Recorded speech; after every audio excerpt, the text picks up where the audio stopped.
अस्सलाम वालेकुम गाइस, कैसे हैं दोस्तों आप सब। उम्मीद है सब खैरियत से होंगे। तो आज बात करनी है मुझे बेलारूस में बिज़नेस की और जॉब की सिचुएशन की।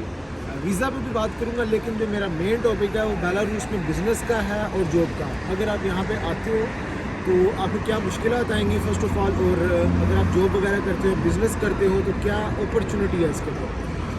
दोस्तों सबसे पहले एक चीज़ समझने वाली है, बेलारूस यूरोप का पार्ट है। यूरोप में, एशिया में नहीं, यूरोप में है, लेकिन शेंगन और ईयू में नहीं। देखिए इन दोनों चीज़ों में फ़र्क है। मैंने इस पर ऑलरेडी वीडियो बनाई हुई है।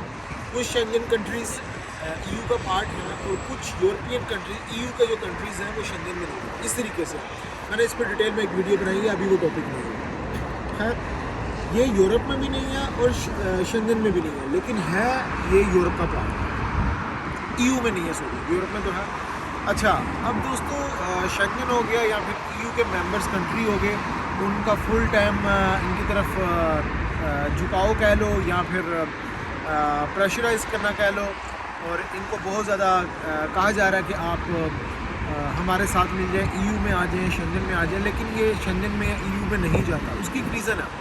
उसकी रीज़न मेन ये है कि इनका झुकाव रशिया की तरफ है, क्योंकि यहाँ पे जो लैंग्वेज बोली जाती है वो भी रशियन बोली जाती है। यहाँ पे भी रूबल चलता है जो करेंसी है।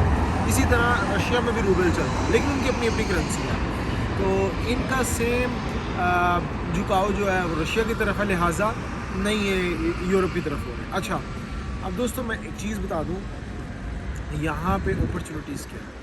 दोस्तों फर्स्ट ऑफ ऑल आप यहाँ पे आओगे, आप नहीं देखोगे यहाँ पे पाकिस्तानी, इंडियंस, बंगाली या एशियन कंट्रीज़ के कोई आपको लोग नहीं मिलेंगे बहुत कम। मैं कुछ पाकिस्तानियों को मिला हूँ यहाँ पे, और जिनसे मुलाकात हुई है यहाँ पे बिजनेसमैन हैं, उनके बिहाफ पे बात कर रहा हूँ। कल क्योंकि मुझे एक पाकिस्तानी मेरे सब्सक्राइबर मिले थे, मेरे फ्रेंड थे, और भाई हैं बहुत प्यारे।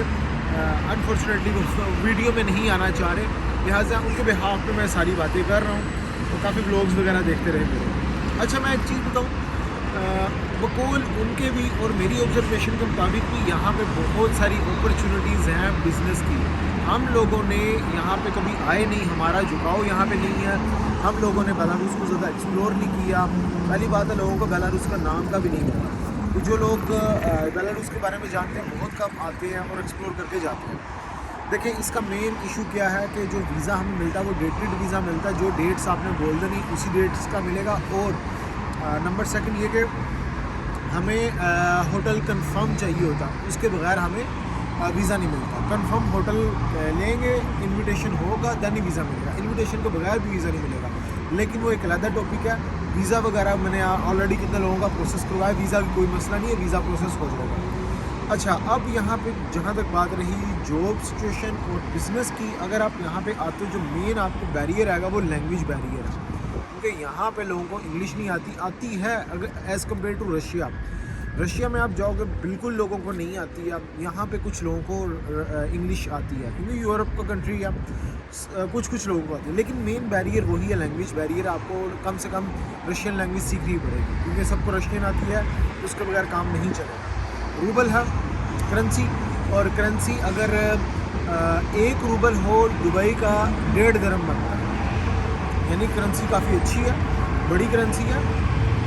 अच्छा, उसके बाद अब यहाँ पे जो दोस्तों जॉब करेंगे, पहली बात उनको लैंग्वेज सीखनी पड़ेगी। और जॉब आपको कहाँ पे मिलेगी, मोस्टली लोग टैक्सी चला के गुजारा करते हैं। टैक्सी में अच्छा स्कोप है, कर सकते हो आप काम। और दुबई से भी कुछ लोग आए जो टैक्सी चलाते थे दुबई में, यहाँ पे आके उन्होंने अपना सेटअप किया। अब वो सुना कि काफ़ी पैसा अर्न कर रहे हैं। जो भाई पाकिस्तानी मिले उन्होंने सेटल करवाया है यहाँ पे। और यहाँ पे अगर आप टैक्सी वगैरह भी चला लें तो यहाँ पे क्योंकि एक सॉफ्टवेयर चलता है येंडेक्स, जैसे कि रशिया में चलता है सेम, वहाँ पे वही सॉफ्टवेयर यहाँ पे चलेगा। आपको लैंग्वेज आती है नहीं आती है, उसमें आपने जस्ट लोकेशन डालनी है, टैक्सी आपकी तरफ आ जाएगी, वो आपको लोकेशन पे भी छोड़ आएगा, हालांकि आपने कोई बात भी नहीं करनी उससे। अच्छा, तो यहाँ पे लोग गुजारा करके सुना 1,00,000-1.5 लाख रुपया तक पाकिस्तानी कमा लेते हैं टैक्सी में से। लेकिन बात वही है, थोड़ा टाइम गुजारना पड़ता है। लेकिन यहाँ पे जब आप विज़िट वीज़ा पे आते हो, विज़िट वीज़ा पे आके आप कुछ कर नहीं सकते, यानी कि अपना वीज़ा प्रोसेसिंग भी चेंज नहीं करवा सकते। आपको मस्ट रेजिडेंसी लेनी पड़ती है, TRC लेनी पड़ती है। उसके लिए एक अलग प्रोसीजर होता है कि आपको एक कंपनी कोई ऑफ़र कर दे जॉब की, तो आपका सबसे पहले लगता है वर्क परमिट। वर्क परमिट लगने के बाद अपने आप को TRC ले लेते हो और उसके बाद ऑन इस तरीके से चलता है। जहाँ तक बिज़नेस वीज़ा की बात है, बिज़नेस वीज़ा भी इसका मिलता है। बिज़नेस वीज़ा में आपको इन्वेस्ट करना पड़ता है सम टाइम, और यहाँ पे आप प्रॉपर्टी वगैरह भी खरीद सकते हो। प्रॉपर्टी ऐसा नहीं कि बहुत एक्सपेंसिव होगी। जहाँ तक हम रात को मिले इंडियन से जो यहाँ पे बिजनेसमैन है, बकौल उनके तकरीबन 3-4 हज़ार डॉलर अगर आप इन्वेस्ट करते हो जो साइड विलेजेस हैं उसमें आप छोटी मोटी ज़मीन ख़रीद सकते हो। इसका फ़ायदा ये होगा कि आप PR तक पहुँच जाओगे, ईज़िली प्रोसेस हो जाएगा। अच्छा, नंबर 3 में एक और चीज़ बता दूँ, यहाँ पे अगर आपने सर्वाइव करना है तो शादी मस्ट है। उसके बगैर आपका सर्वाइवल मुश्किल हो जाएगा। वो इसलिए कि यहाँ की जो वाइफ होगी बेलारूसियन होगी, तो जब आपको पता है कि किसी गोरी के साथ आप शादी करते हो तो आपको क्या मराहत मिलती हैं। अच्छा, इसको कंपेयर मत करें यूरोप के साथ, अमेरिका कनाडा के साथ, क्योंकि वहाँ पे जो गोरी है वो पैसे लेती है, जस्ट पेपर मैरिज होती है। अगर आप रशियन स्टेट या फिर बेलारूस में आते हो, यहाँ पे वो चक्कर ही नहीं है। ठीक है, यहाँ की लड़कियाँ एक तो सिंसेयर भी हैं और शादी भी हो जाती है, आपके साथ रहती भी हैं। इसको कंपेयर मत करो यूरोप के साथ, को पैसे लेके आपके भाग जाएगी। यहाँ पे वो चक्कर नहीं है। यहाँ पे लोग हॉनेस्ट हैं, काम पे अपने काम से ताल्लुक़ रखते हैं। और यहाँ पे ये भी सुनने में आ गया अगर आपका कोई पर्स वगैरह गिर जाए तो कोई लेके नहीं भागता, आप पुलिस स्टेशन में चले जाओ तो आपको वहाँ से भी मिल जाएगा। ये लोग ईमानदार हैं, कोई वायलेशन मैंने अभी तक नहीं देखी इस कंट्री के अंदर, कोई रूल्स तोड़ते हुए नहीं देखा। इवन रात को मैं बाहर सड़कों में रात 2-2, 3-3 बजे तक भी निकला हूँ, कोई वायलेशन नहीं है, कोई ख़तरा नहीं है आपको कि स्नैचिंग हो जाएगी, यहाँ पे क्राइम है, इस तरह का कोई चक्कर नहीं है। आप बिला खौफ यहाँ पे आ सकते हो। अच्छा, आप कारोबार की बात करें दोस्तों, यहाँ पे जो कारोबार कर रहे हैं आपके पास बहुत बड़ी अपॉर्चुनिटी है बेलारूस के अंदर कारोबार करने की। देखें, एक सिंपल सी चीज़ है, जब किसी कंट्री के अंदर कोई होता नहीं है बंदा, तो उस कंट्री में आप जाकर फर्स्ट कुछ करने लगते हैं तो वो आपके पास एक बिग अपॉर्चुनिटी है। इसकी एग्जांपल मैं एज सोशल मीडिया इन्फ्लुएंसर की तरह देता हूँ कि जैसे कि आप यूट्यूब पे आते हो, बहुत सारे लोग आजकल यूट्यूब बनाना शुरू कर दिए हैं। देखो, आज जिसने शुरू किया उसमें कंपटीशन बहुत ज़्यादा बढ़ गया एज़ कम्पेयर टू वो पर्सन जो कि आज से 5 साल पहले यूट्यूब पे आए थे। वो आज अगर कंटिन्यूस वो काम कर रहे थे तो आज उनकी काफ़ी वर्थ है, उनका चैनल बहुत बड़ा हो गया। अगर आज आप शुरू करते तो आप एक कंपटीशन में आ गए हो, क्योंकि बहुत सारे लोग यूट्यूब में हैं। इसी तरह जब आप किसी कंट्री में न्यू होते हो, वहाँ पे जाके आप कुछ नया एक्सप्लोर करने की कोशिश करते हो, कोई नया काम ओपन करते हो, उस वक्त आपके पास अच्छी अपॉर्चुनिटी होती है। दुबई में जो लोग न्यू गए थे, सऊदीया में, कुवैत, बहरीन में जो लोग न्यू गए थे, जिन्होंने सेटअप अपना बिल्ड किया, आज वो लोग कामयाब हैं। अब उन्हीं को देख के अगर नए बंदे आके करने की कोशिश करेंगे तो मैं भी कामयाब हो, मैं भी ना। सेम वही एग्जांपल देता हूँ, यहाँ पे दोस्तों इतनी अपॉर्चुनिटी है कि आप यहाँ पे आके रेस्टोरेंट अपना ओपन कर सकते हैं। हलाल फूड का यहाँ पे थोड़ा सा इशू है, हलाल फूड आपको मिलेगा ज़रूर। तुर्किश रेस्टोरेंट है, उसके बाद हलाल एक रेस्टोरेंट के नाम से है, उसके बिल्कुल सामने मस्जिद है। मिन्स्क की सबसे बड़ी और पहली मस्जिद है, और मिन्स्क में 1 या 2 ही मस्जिद है। मैंने उस पर ऑलरेडी वीडियो बनाई है, अगर अपलोड कर दी है तो देख लें, नहीं की है तो मैं व्लॉग बना के अपलोड कर दूँगा। वो और इस मस्जिद का जो इफ्तिताह था वो रजब तैयब उर्दुगान ने किया था, और तुर्की के जो सदर हैं उसके सामने ही रेस्टोरेंट है हलाल के नाम से। अब यानी कि आपको ये चीज़ पता चल गई, मैं अल्हम्दुलिल्लाह हम मुसलमान, हम जाते हैं यहाँ कहीं पे भी हलाल फूड की शॉप पे जाते हैं, इंडियन कोई भाई आते हैं, उनका भी यही होता है अगर कि हमें वेजिटेरियन है वो तो हमें कुछ वेज मिल जाए, तो क्या करते हैं वो इंडियन रेस्टोरेंट किसी जाएंगे। यहाँ पे इंडियन रेस्टोरेंट भी है, ओम नामों के नाम से है, आज मैं वहाँ पे भी गया हूँ।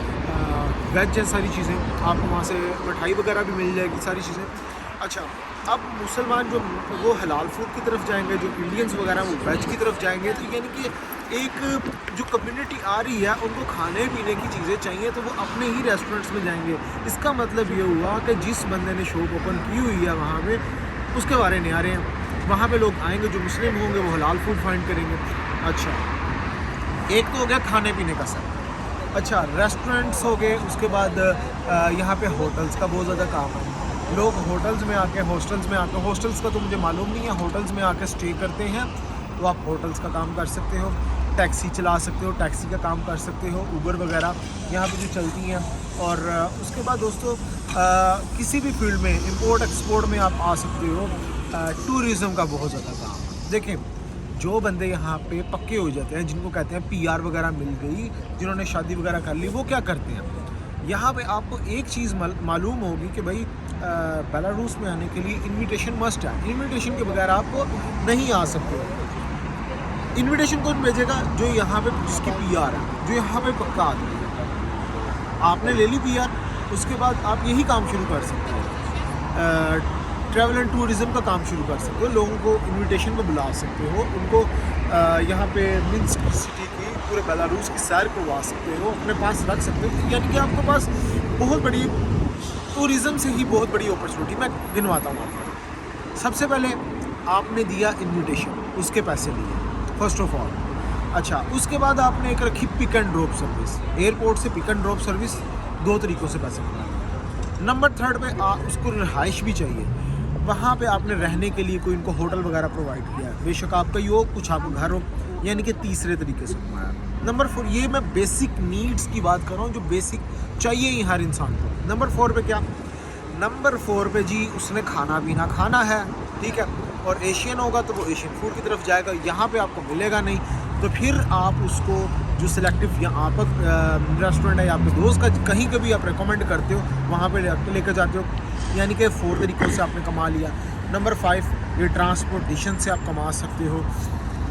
और उसके बाद आप शॉपिंग वगैरह, गारमेंट्स वगैरह काम बहुत ज़्यादा। देखें यहाँ पे सर्दी आती है अभी, क्योंकि सर्दी शुरू हो गई है, यहाँ पे सर्दी बहुत ज़्यादा पड़ती है। अगर आप गर्म कपड़ों का कारोबार करते हो, जैकेट्स वगैरह का, लॉन्ग शॉर्ट्स, लॉन्ग कोट्स का, जीन्स का, इस टाइप का कोई गारमेंट्स का काम करते हो, तो दोस्तों ओबियसली वो चलेगा ही चलेगा। फैशनेबल लोग हैं, आप यहाँ पे शूज़ का काम कर सकते हो। इस तरीके से कोई भी आएगा तो उनको कपड़े चाहिए, और जो भी यहाँ से वापस जाएगा कोई ना कोई चीज़ें ख़रीद के जाएगा, तो इस चीज़ का आप कारोबार कर सकते हो। ये बहुत बड़ी एक अपॉर्चुनिटी है लोगों के लिए। यहाँ पे जहाँ तक इन्वेस्टमेंट की बात की, इन्वेस्टमेंट कितनी? कम से कम दोस्तों 25-30 लाख रुपये पाकिस्तानी वो तो चाहिए। इतना अपने माइंड में लेके चलो। छोटा सा भी काम करने के लिए, ग्रोसरी शॉप ओपन करने के लिए, कोई फूड वगैरह की शॉप ओपन करने के लिए, कुछ भी ओपन करने के लिए, ये एक आपको लिमिटेड बजट होना पड़ेगा। यहाँ पे आ गए हो, अगर कवारे हो, कोई मंगनी शंगनी नहीं हुई है, कोई शादीशुदी नहीं हुई है पाकिस्तान में, मैं कहता हूँ छोड़ो वहाँ पे, यहाँ पे आके शादी करो। एक से एक बढ़ के आपको लड़की मिल जाएगी, एक से एक खूबसूरत लड़की मिल जाएगी, और सेटिंग भी आपकी हो जाएगी। सीधी बात करता हूँ मैं, सेटिंग भी मसला होता है ना, तो आसानी से आपको यहाँ पे आप बात करो लड़की के साथ, वो हो जाएगी। तो आप शादी करो, शादी करके पीआर वगैरह ले लो, और सारे काम आपके हो जाएंगे। तो ये आपके सारे काम यहाँ पे हो जाएंगे। तो ये चीज़ है। मैं अभी जो दोस्तों जहाँ पे खड़ा हूँ, यहाँ पे मैं अभी खड़ा हूँ, ये मिन्स्क